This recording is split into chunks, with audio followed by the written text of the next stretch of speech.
है ज्ञानसाईको बारेमा अब बोल्दैन यार, एक दुईवटा भिडियो बनाएँ अनि अब अलि आफू पनि सानो मान्छे त्यस्तो बनाउन भन्न खोज्छु है। फेरि यो नरेश भण्डारीको 2-4 जना त्यो समर्थक अनि त्यो बिन्दा कठाईको बोली सुन्दाखेरि नबोली बस्नै सकेन कि फेरि। ए बिन्दा कठाई दिजु, तपाईँ ज्ञानसाईसँग कम्पेयर गर्नुहुन्छ?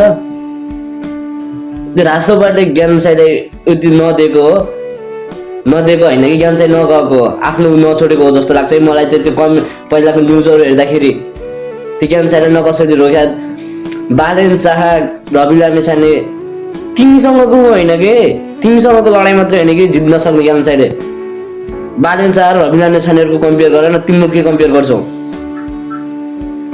अनि बस बालेन शाह र ज्ञानसाईमा के फरक छ नि? बस बालेन शाहको उमा सामाजिक सञ्जालमा धेरै फलोअर्स होला, सामाजिक सञ्जालमा धेरै ऊ होला है, तर त्योभन्दा कमी पनि छैन कि ज्ञानसाई बालेन शाह भन्दा नि, बुझ्यौ नि?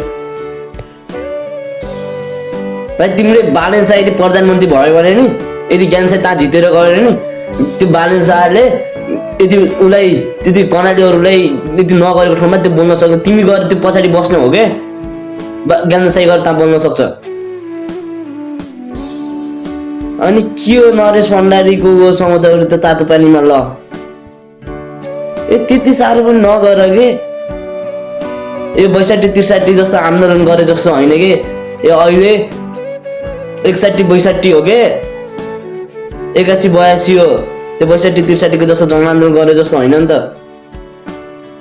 त्यो जस्तै पाए उयो खुकुरी हान्दिने त्यो होइन नि त। अहिले जनता पनि छन् त्यहाँ।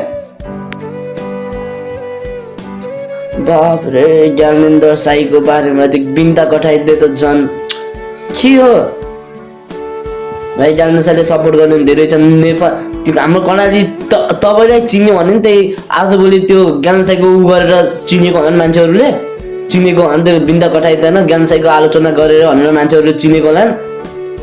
ज्ञानेन्द्र साईले त्यो हाम्रो जुम्लामा मात्रै होइन कि, नेपालभरि चाहने मान्छेहरू पनि छन् कि ज्ञानेन्द्र साई पनि। के कुरा सिक्छौ? यो दिदीले त बहुत अति गर्नु भयो यार।